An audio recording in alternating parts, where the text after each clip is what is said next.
Tá. Uhum. Oi? Pera aí. Gravei. Olha lá, um monte de passarinho. Se errar... Chama o bombeiro. Tá pegando aquele fogo ali? Ui. A fumaça do fogo? Eu vou quase cair. Tá pegando, eu acho. Tá assim, ó. Tá? Chama o bombeiro. Tá, Hashtag chama o bombeiro. isso vai pro Face depois, certo? Eu sei, só que não tá aparecendo. Tá aparecendo eu?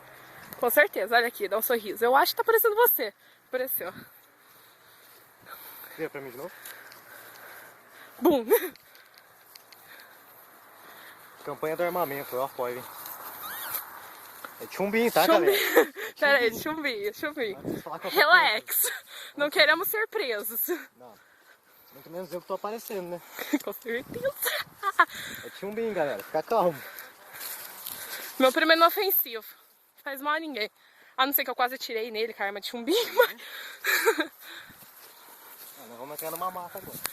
Carmen. É plantação de café. Eu sei, eu já mostrei a plantação de café, friend. Agora eu me sinto como se o tiozinho vai pro exército. Ui! Vai cair. Buracão aqui. Agora eu sei como o tiozinho vai pro exército. Tem que andar. Pronto, mostrou o buracão que eu quase caí. Tem que andar com o fuzil na mão. Eu sei como é que os tiozinhos que são câmeras se sentem. Mira. De novo. Aí, legal.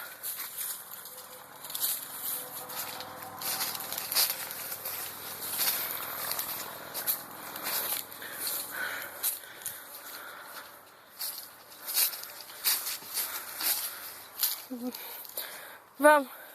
Você gravou isso? Gravei. Afio, eu sou cameraman, né? Camera woman, no caso. Nossa, é tão gostoso sentir um fuzil na mão. Não é bem um fuzil, né? Mas bonito. Ai, Matheus. O dia que você ia me levar lá no sítio deles, eu falo pra levar você junto.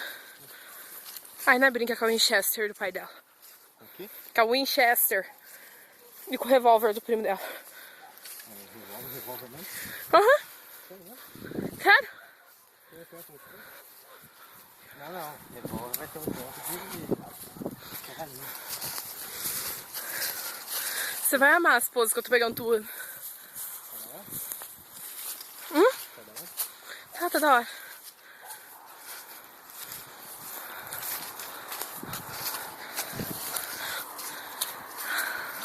Não, tá bem longe.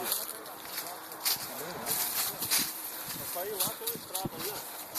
Eu dei a volta na estrada e fui sair lá em cima da divisa da mulher lá em cima e descer. Tem um morro lá que é assim, tudo cheio de cascaio, pra vocês ficam lá. Tá longe. Tá lá pela capital, né? É só ver onde tá o fogo, quer ver? Vamos puxar no GPS. Se ele tiver atualizado. Teu celular também agora tem GPS, viu? Mas nós tudo tem Agora dá GPS. pra saber onde você tá. O Matheus tem. Uhum. O André comprou um celular pra ele, né, filho?